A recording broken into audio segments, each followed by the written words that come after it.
आपकी खबर, आपका अधिकार। आप देख रहे हैं एमपी रिपोर्ट न्यूज। नमस्कार, मैं हूं कृष्णा पंडित और आप देख रहे हैं MP report news. MP report news में आपका हार्दिक स्वागत है। आइए चलते हैं आज की ताजा खबरों की ओर। नवनिर्माण के दिशा में देश की यात्रा जारी रखने के लिए प्रधानमंत्री नरेंद्र मोदी ने राजस्थान के अजमेर में महासंपर्क अभियान का शुभारंभ किया। प्रधानमंत्री ने कहा कि साल 2014 में जनता ने अपने एक वोट से कांग्रेस शासनकाल के भ्रष्टाचार, आतंकवाद और रिमोट कंट्रोल वाली सरकार को देश से मुक्ति दिलाई थी। प्रधानमंत्री नरेंद्र मोदी ने कहा कि एनडीए के 9 साल के शासनकाल में देश गरीबी से बाहर निकल रहा है, वंचितों को हक मिल रहा है, दुनिया में भारत का मान बढ़ रहा है, लेकिन कांग्रेस अपनी गारंटियों के साथ आज भी जनता के साथ विश्वासघात कर रही है। कांग्रेस सरकारों की कार्यशैली पर प्रधानमंत्री ने हमला बोला। उन्होंने याद दिलाया कि पूर्व प्रधानमंत्री राजीव गांधी ने खुद स्वीकार किया था कि 100 पैसे में से सिर्फ गरीबों तक 85 पैसे ही पहुंचते हैं। प्रधानमंत्री नरेंद्र मोदी ने कहा कि केंद्र सरकार डीबीटी के जरिए अब लोगों तक बिना भ्रष्टाचार पूरे पैसे अकाउंट में पहुंचा रही है। प्रधानमंत्री ने बताया कि अगर कांग्रेस की शैली और उसी रफ्तार से देश में काम जारी रहा तब गैस कनेक्शन, नल से नल जल, टीकाकरण जैसे लक्ष्य 100% हासिल करने में अगले 20 से 40 साल का समय लगता।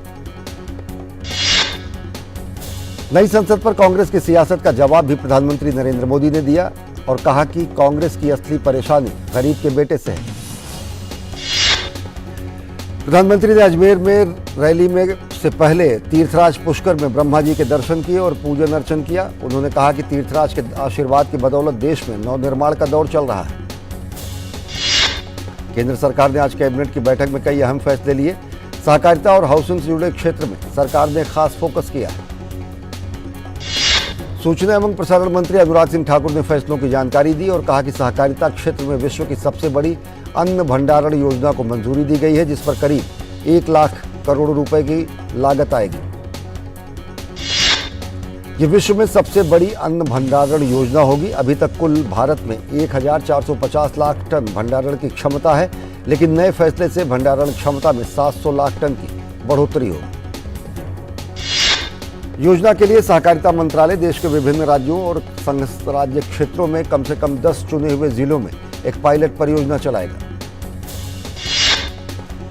योजना के तहत एक अंतर मंत्रालयीय समिति के गठन और सशक्तिकरण को मंजूरी प्रदान की गई है।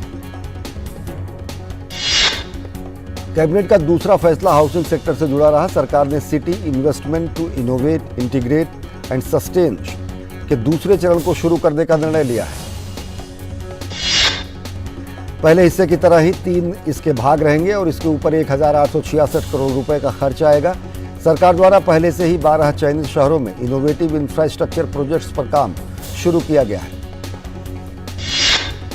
नेपाल के प्रधानमंत्री पुष्प कमल दहल प्रचंड 4 दिवसीय भारत यात्रा पर दिल्ली पहुंचे। हवाई अड्डे पर केंद्रीय मंत्री मीनाक्षी लेखी ने उनका स्वागत किया। नेपाल के प्रधानमंत्री अपनी यात्रा के दौरान दोनों देशों के बीच सदियों पुराने संबंधों को मजबूत करने के लिए प्रधानमंत्री नरेंद्र मोदी और अन्य नेताओं के साथ बातचीत करेंगे। आधिकारिक सूत्रों के अनुसार पुष्प कमल दहल प्रचंड उज्जैन में प्रसिद्ध महाकालेश्वर मंदिर और इंदौर में एक आईटी विशेष आर्थिक क्षेत्र का भी दौरा करेंगे।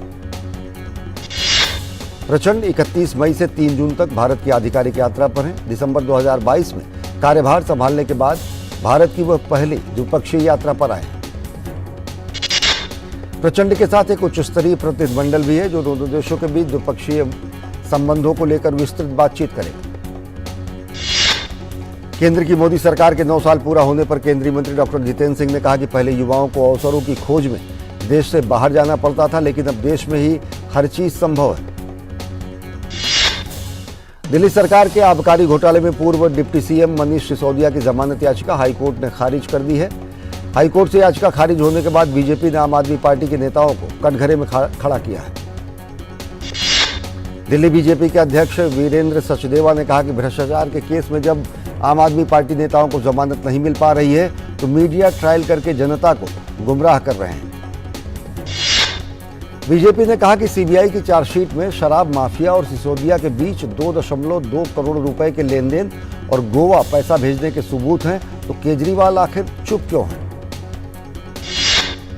बीजेपी ने आरोप लगाया कि संजय सिंह सहित आम आदमी पार्टी का कोई भी नेता चाहे जितना मीडिया ट्रायल कर ले, पर न्यायालय के ट्रायल में उनको सजा मिलनी तय है। मणिपुर में गृहमंत्री अमित शाह के दौरे से लोगों में सामान्य जनजीवन को तेजी लाने से पटरी पर लौटने की उम्मीद जगी है। मणिपुर के कई प्रतिनिधियों ने गृहमंत्री से मुलाकात कर अपनी मांग रखी। गृहमंत्री अमित शाह ने भी जायज मांगों को पूरा करने का भरोसा दिया है। मणिपुर में शांति बनाए रखने के लिए पर्याप्त संख्या में पुलिस बल तैनात किया गया है। पुलिस प्रशासन भी सुरक्षा बलों के साथ मिलकर हर संभव शांति बनाए रखने की कोशिश कर रही है।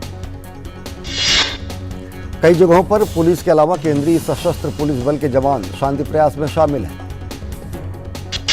पूर्वी इम्फाल के थोंगजू में राहत शिविर में रह रहे लोग सरकार की तरफ से मिल रही सुविधाओं से खुश नजर आ रहे हैं, लेकिन वे जल्द ही अपने घर लौटना चाहते हैं।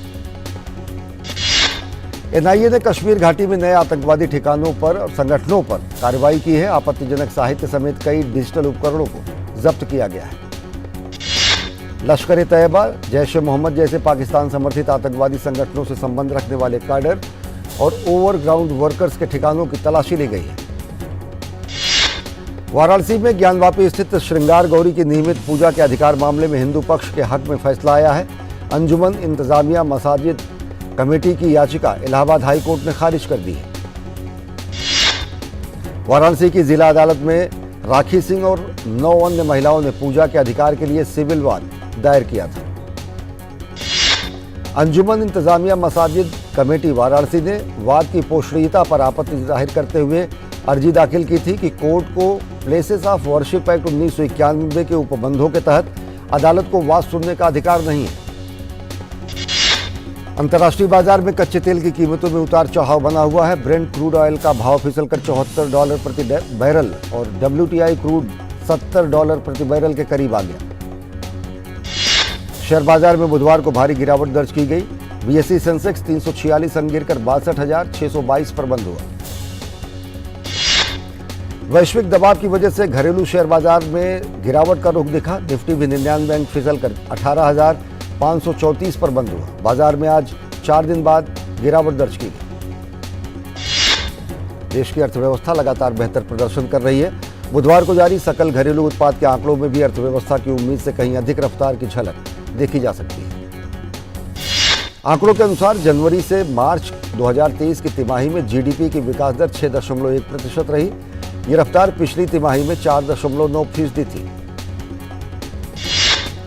पिछले वित्त वर्ष की चौथी तिमाही की बात करें तो सकल घरेलू उत्पाद की वृद्धि दर 4% रही थी। आंकड़ों के मुताबिक वित्त वर्ष 2022-2023 में GDP 7.2% की दर से बढ़ रही है।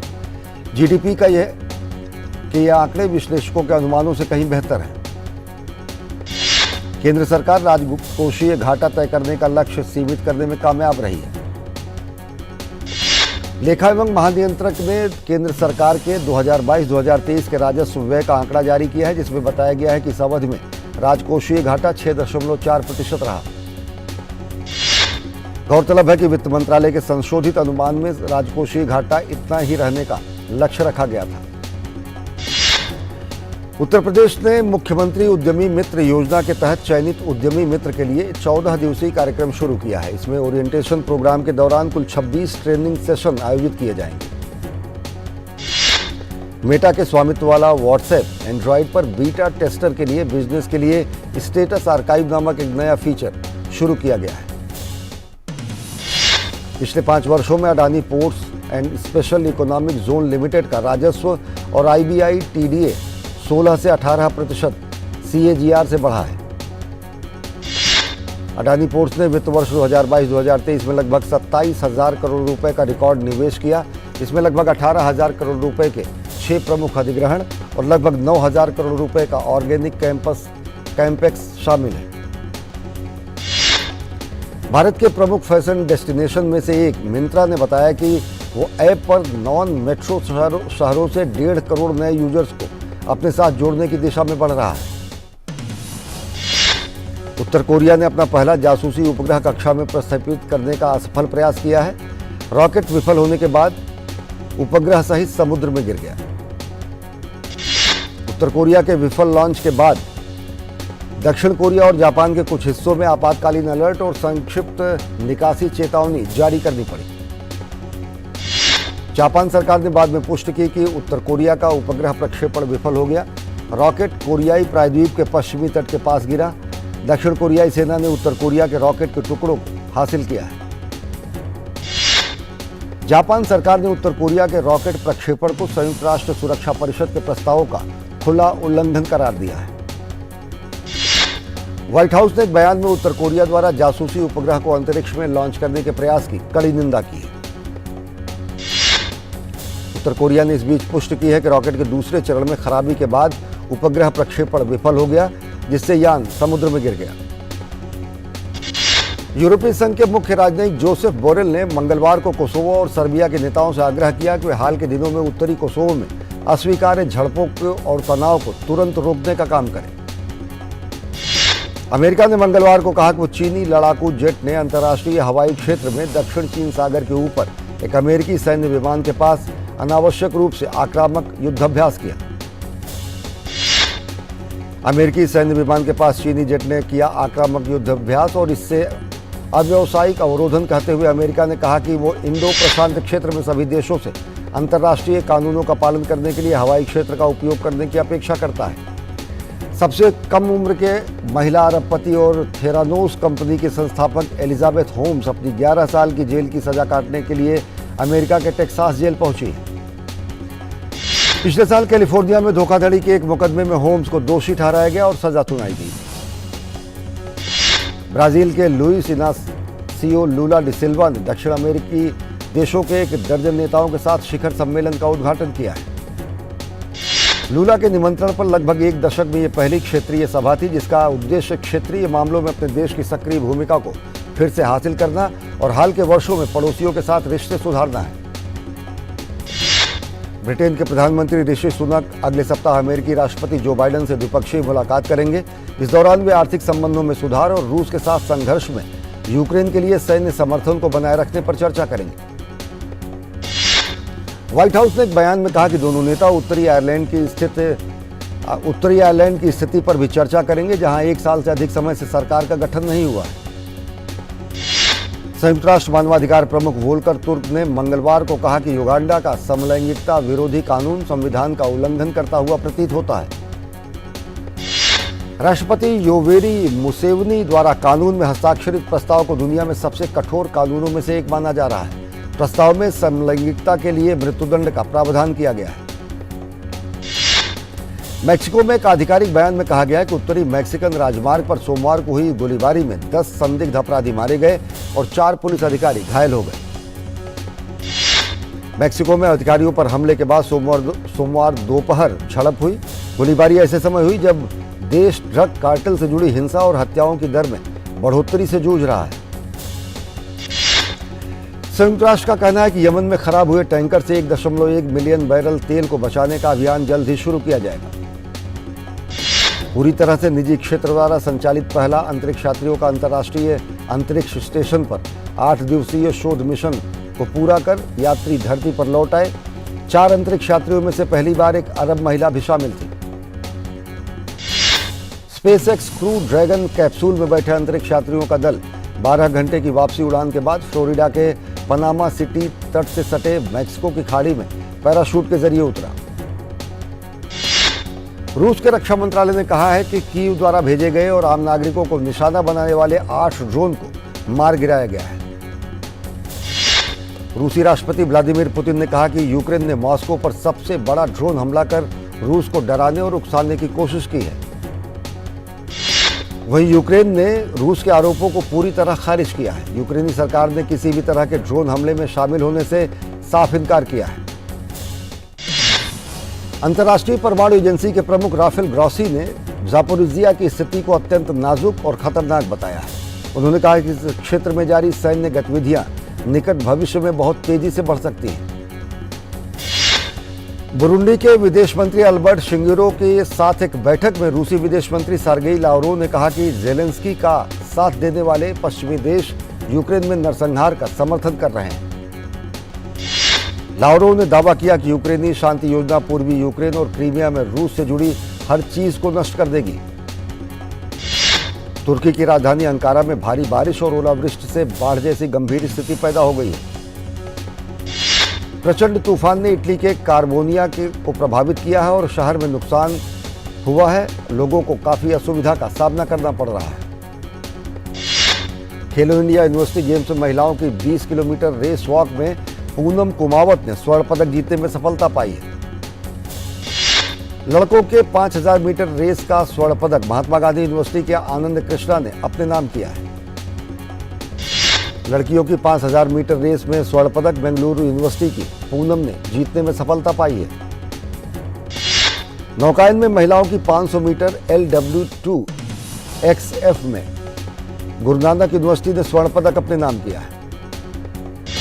नौकायन में महिलाओं की W2XF1 500 मीटर में पंजाब यूनिवर्सिटी की दिलजोत और खुशप्रीत ने स्वर्ण पदक जीता है।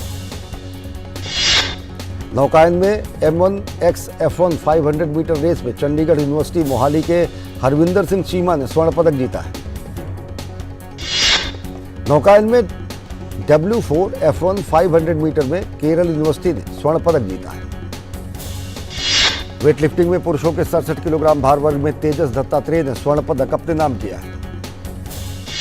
थाईलैंड ओपन बैडमिंटन प्रतियोगिता में भारत की अश्मिता चालिहा ने हमवतन मालविका बंसोड को 21-17, 21-14 से हराकर दूसरे दौर में जगह बनाई। साइना नेहवाल ने कनाडा की वेन जू झेंग को सीधे सेटों में 21-13, 21-7 से हराकर दूसरे दौर में जगह बनाई। पीवी सिंधु हारकर टूर्नामेंट से बाहर हो गई। उन्हें कनाडा की मिशेल ली के खिलाफ 8-21, 21-18, 18-21 से हार का सामना करना पड़ा। पुरुष एकल वर्ग में भारत के किरण जॉर्ज दूसरे दौर में पहुंच गए हैं। किरण ने चीन के शी यूकी को 21-18, 22-20 से शिकस्त दी। लक्ष्य सेन ने एक गेम से पिछड़ने के बाद वापसी करते हुए वांग वू जेई को 21-23, 21-15, 21-15 से शिकस्त दी। किदाम्बी श्रीकांत को चीन के वेंग होंग यांग ने मात दी। एक कड़े मुकाबले में श्रीकांत को 8-21, 21-16, 14-21 से हार का सामना करना पड़ा। सात्विक साईराज रेंकी रेड्डी और चिराग शेट्टी की जोड़ी दूसरे दौर में पहुंच गई है। भुवन अरोड़ा बॉलीवुड स्टार कार्तिक आर्यन के साथ एक फिल्म में नजर आएंगे। OTT पर रिलीज होने वाली स्ट्रीमिंग सीरीज सर्वम शक्तिमयम का ट्रेलर हाल ही में रिलीज किया गया। अभिनेत्री नरगिस फाखरी ने हाल ही में वाराणसी में अपनी अगले प्रोजेक्ट की शूटिंग शुरू की है। आगामी Punjabi comedy film carry on जट्टा 3 के निर्माताओं ने मंगलवार को फिल्म का ट्रेलर रिलीज किया है। बॉलीवुड स्टार सारा अली खान ने बुधवार को मध्य प्रदेश के उज्जैन स्थित महाकालेश्वर मंदिर में पूजा अर्चना की।